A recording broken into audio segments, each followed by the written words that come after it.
रांची राजधानी के इस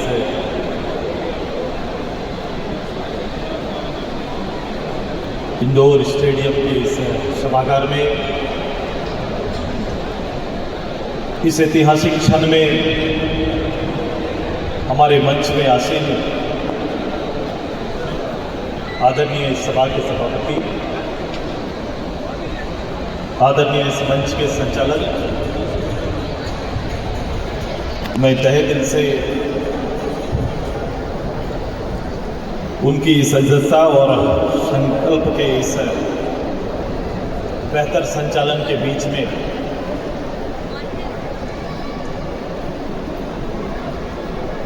मैं इस राज्य की कल्पना करने वाले, इस राज्य के लिए संघर्ष करने वाले, इस राज्य के लिए शहादत देने वाले या फिर इस राज्य के निर्माण में अपना खून पसीना बहाने वाले या फिर संयुक्त बिहार की यातनाओं को, तत्कालीन बंगाल सरकार की यातनाओं को, उड़ीसा गवर्नमेंट की यातनाओं को बर्दाश्त करने की हिम्मत रखने वाले, शहादत की हदों को पार करने वाले अपने इस झारखंड प्रदेश के अगवा और आंदोलनकारी सभी शहीद और आंदोलनकारी साथियों का इस मंच से अभिवादन, इस मंच से उनके प्रति अपनी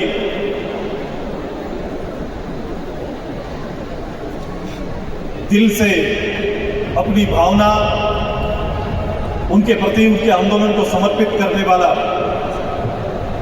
ये संगठन आज पुनः रांची के इस ऐतिहासिक इंदौर मैदान में बलिदान सभा के रूप में एकत्रित हुआ है। मुझसे पूर्व जिन्होंने उस आंदोलन काल को नेतृत्व दिया, इन कल्पनाओं को बनाने में जिनकी महती भूमिका रही, प्रत्यक्ष रूप से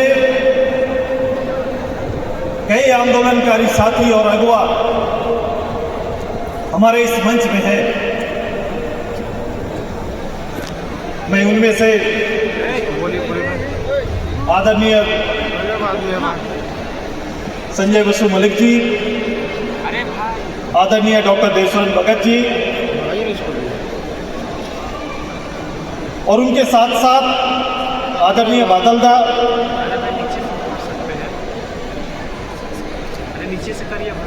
बड़ी संख्या में यहाँ पर उपस्थित है। आज मैं अपने नेतृत्व से, अपनी राजनीतिक क्षमता से उन्हें अपनी ओर से सम्मान अर्पित करता हूँ, अभिनंदन करता हूँ। मैं चाहता हूं कि पूरा मंच एक जोरदार ताली के साथ उनका सम्मान करे। मैं अपने मंच में अपने आंदोलन के नेता, आंदोलन की उपज, राज्य सरकार के प्रमुख पदों का नेतृत्व करते हुए आज भारत सरकार में आजसू का नेतृत्व कर रहे आदरणीय चंद्रप्रकाश चौधरी जी का हार्दिक स्वागत है, अभिनंदन है। अभिनंदन है हमारे बीच पार्टी के जनरल सेक्रेटरी, एक संघर्षशील नौजवान, राज्य के पूर्व मंत्री रामचंद्र सहीद जी का हार्दिक स्वागत, अभिनंदन। अभिनंदन अपने बुद्धिजीवी मंच के अध्यक्ष राज्य प्रशासनिक सेवा के पदाधिकारी रहे आदरणीय 80 साल के नौजवान डोमन सिंह मुंडा जी का हार्दिक स्वागत है, अभिनंदन है। राज्य प्रशासनिक सेवा से राज्य के चुनावी राजनीति में दखल देने वाले डॉक्टर लंबोदर महतो जी का हार्दिक स्वागत, अभिनंदन। मैंने अपने एक संघर्षशील साधारण कार्यकर्ता को एक विधायक के रूप में इस मंच में मैंने देखा और उनके जोश को देखा। मैं आदरणीय तिवारी जी का भी हार्दिक स्वागत है, अभिनंदन है। मेरे सहयोगी साथी आंदोलनकारी नेता आदरणीय हसन अंसारी जी, आदरणीय प्रवीण प्रभाकर जी का भी हार्दिक स्वागत है, अभिनंदन है। मैं अभिनंदन करता हूं इस मंच में आदरणीय पार्टी के सभी केंद्रीय नेताओं का, क्योंकि मैं नाम सभी का नहीं ले पा रहा हूं, लेकिन सभी केंद्रीय महासचिव, सचिव, केंद्रीय सदस्य, सहयोगी इकाई के सभी पदाधिकारियों का भी हार्दिक स्वागत है, अभिनंदन है। मैं चुने हुए प्रतिनिधि, जिला परिषद के सदस्य, अध्यक्ष, उपाध्यक्ष, प्रमुख से लेकर मुखियागण, मैं उनका भी हार्दिक स्वागत और अभिनंदन करते हैं। और इन सबसे ज्यादा अभिनंदन करते हैं मैं अपने जिला अध्यक्षों का। जो जिला अध्यक्ष इस पार्टी पर नहीं है, जिला अध्यक्ष कहीं पर खड़ा होकर इस कार्यक्रम को नेतृत्व दे रहे हैं, मैं उन सभी जिला अध्यक्षों का भी हार्दिक स्वागत और अभिनंदन करते हैं। मैं राज्य के 264 ब्लॉक से आए हुए पार्टी के सभी प्रखंडाध्यक्ष और उनके नेतृत्व में आए हुए सभी पार्टी के साथियों का, महिला नेत्रियों का हार्दिक स्वागत और अभिनंदन करते हैं। मैं अपने पत्रकार मित्रों का भी हार्दिक स्वागत और अभिनंदन करते हैं। आज ये दिन था, मैं बैठकर अपने पुराने साथियों से, आंदोलनकारी साथियों के साथ मैं राज्य के गठन का और गठन के उद्देश्य को और संघर्ष को सुनना चाह रहा था। मैंने अपने कई अच्छे वक्ताओं को आज के इस कार्यक्रम में संबोधन का अवसर नहीं मिला। एक नाम संजय मेहता जी का जरूर लेंगे, एक हमारे नौजवान जिला परिषद के पूर्व सदस्य टिकेत जी का जरूर नाम लेंगे। ये उभरता हुआ हमारा आने वाले कल के नेता है। मैं अपने युवा आजसू के जो हमारे नेता हैं, अमित जी से लेकर और बहुत सारी टीम है, जो ज्योत्सना जो खड़ी है हमारी, जो छात्र संघ से आज पूरा संबोधन का भार उठाया है, मैं उनका भी हार्दिक स्वागत अभिनंदन करता हूं।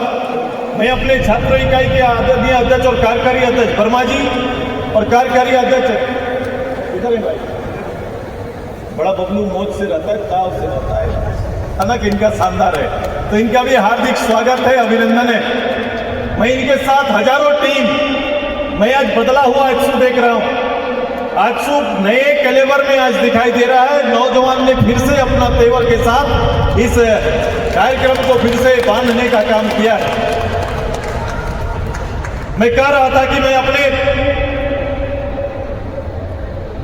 डॉक्टर मलिक साहब से, आदरणीय देवसरन जी से, प्रवीण प्रभाकर जी से, बादल दास से सुनना चाह रहा था,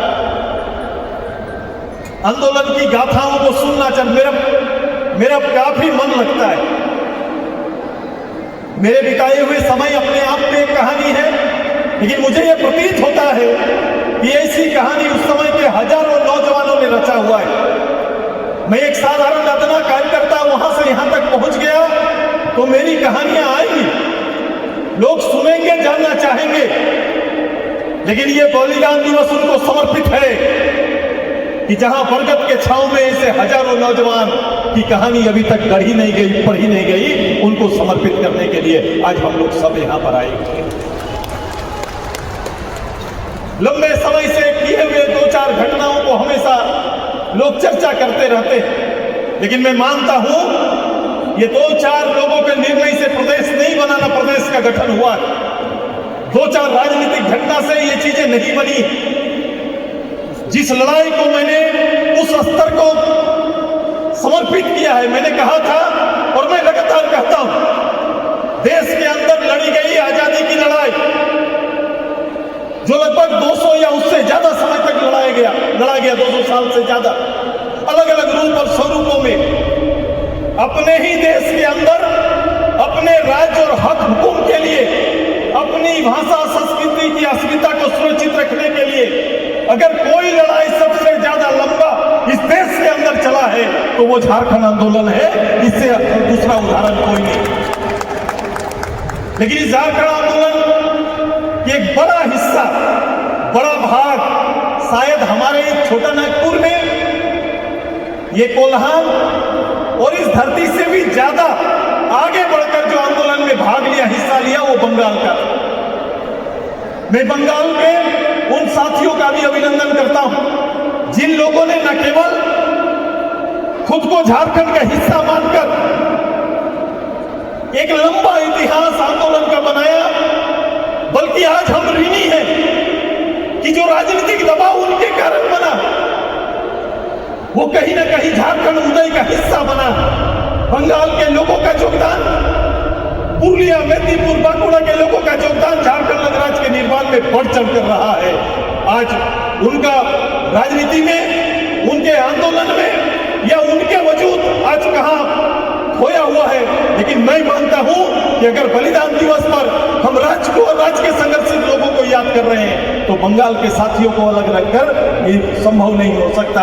इसलिए बंगाल के साथियों को भी इसी मंच से अपनी ओर से हम झारखंडी जोहार करना चाहते हैं और उनका अभिनंदन करना चाहते हैं। मैं अभिनंदन करता हूं अपने उड़ीसा के साथियों का भी। इसमें से कई लोगों को इसके बारे में पता नहीं कि पार्टी का मूल संगठन का सबसे पहला राजनीतिक उदय, राजनीतिक विस्तार या राजनीतिक परिचय भी हमें उड़ीसा से प्राप्त हुआ। जहां आजसू के बैनर तले या आजसू से उभरा हुआ नौजवान उड़ीसा असेंबली का मेंबर बने। इसलिए वहां के साथियों का भी एक बड़ा योगदान है और हम उनके आभारी। समय के साथ, वक्त के साथ हम आगे बढ़े, यहां की राजनीति आगे बढ़ी, दलों का खेल चला, बहुमत का खेल चला और आज के दिन जहां हम अपने आप को पाते हैं वहां कहीं ना कहीं उस आंदोलन के इतिहास को समेटकर कुछ पन्नों पर सीमित करके रख दिया। आज के दिन को पार्टी ने पूर्व में विधानसभा वार बनाने का निर्णय लिया था। मैंने कहा कि संगठित रूप से अब विधानसभा और जिलावार नहीं, संगठित रूप से इस संघर्ष के होने का, इस राज्य के होने के औचित्य को इस मंच से एक बार फिर से दोहराने की आवश्यकता आ गई। मैं नौजवानों को कहा कि हमें फिर से रांची के मुख्यालय पे आना होगा, एक जगह जुटना होगा, 240 लोग को खड़ा होना पड़ेगा और पूरे झारखंडी जनमानस को इस राज्य के उदय की गाथा को दोहराना पड़ेगा। इसीलिए मैं आज यहाँ पर हूँ और ये पूरी पार्टी आज 10,000 से ज्यादा की संख्या में है। आपको पता है कि अभी का सबसे बेहतर इस 2-4 घंटा जो आपने बिताया, इसका सबसे बेहतर क्षण कौन सा है?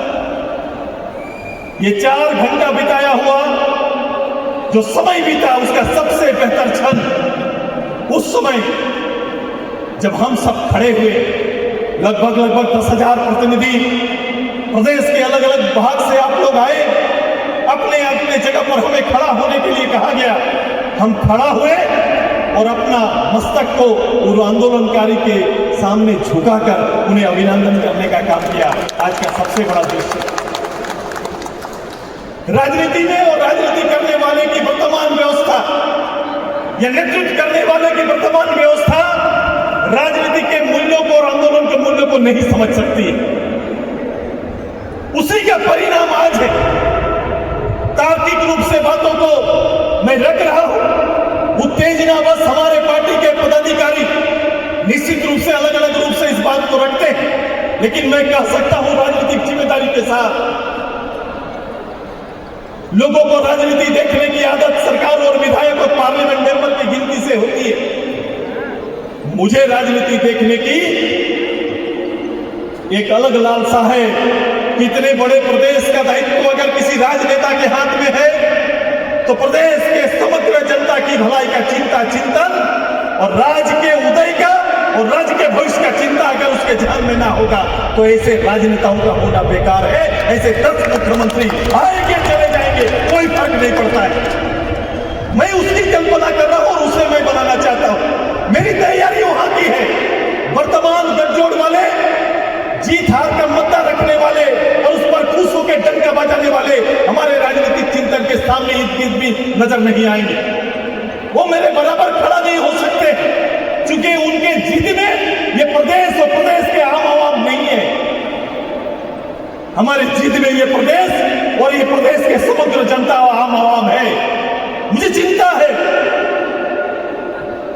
मैं कुछ दिन पहले मैं कह रहा था कि राजनीति की आवश्यकता पूर्व काल में राजनीति में लोग देखते थे, लोग कहते थे कि अच्छा सोशल वर्कर होना